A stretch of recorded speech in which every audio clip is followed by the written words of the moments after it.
Hey tappers, let's discuss why your affirmation may not be working. Let's quickly define what an affirmation is. Typically, it's a word or phrase that you are using for a specific goal to achieve something that you don't currently have. It could be a physical goal, a mental goal, an emotional goal. Really, there's no limit to what an affirmation can be, but it is to gain something that you don't perceive that you currently have.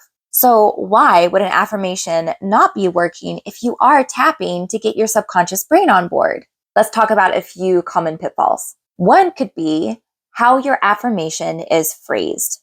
Remember, your subconscious brain is constantly checking in on the viability of the statement that you're making. And if you don't actually believe it, then what it's going to do is affirm what you actually do believe. Such as if you're trying to affirm, I love myself more every day in every way possible. But in reality, you're struggling to love yourself. You were never really taught how to love yourself. And there's a lot of things about yourself that you really don't like. All of those things are going to start popping into your head as you say this affirmation. So you need to find some common ground that you and your brain can agree on is at least possible to be true. Number two, the way that it's phrased is as a gatekeeping phrase.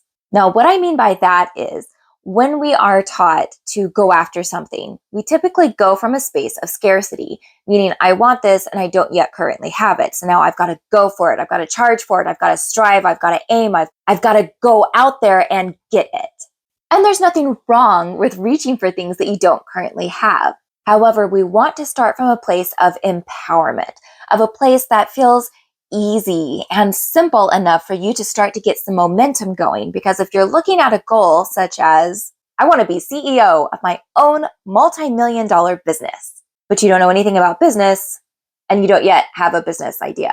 You want to start with something a little bit more achievable so that you can have that confidence to continue to move forward. So be incremental. By being incremental, it doesn't mean that you're lessening your ideas or that you're not going to get there or you don't believe in yourself. You're making your step achievable. And that's really important in an affirmation.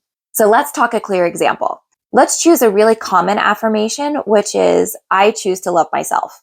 Oh, self-love is a hard one. This is one that so many people struggle with. How do you find self-love? So if you don't know how to find self-love and you really feel like you don't love yourself, then starting at that big of a point may be too much of a leap. Let me show you what you can do instead. I am open to learning how to love myself. I am open to seeing examples all around me of how I might enjoy loving myself. I am open to seeing resources that can start to teach me what loving myself could look like. I am open to exploring what I appreciate about myself. I am open to seeing the things that I do as things that are okay to be proud of. I am open to seeing where I got these beliefs in the first place so that I can decide if they're beliefs that I want to continue with. It allows you to relax, to take that pressure off of go get that goal, and also being able to believe and meet with your brain on, oh, okay, yeah, it's achievable to go look at this. It's achievable to be curious about that. And that still will engage your brain, your subconscious brain, in a way that allows you to start to see these new patterns that you are really wanting to achieve. If you have questions, please ask. I would love to help you individually with this. I hope it helps. I'll see you soon.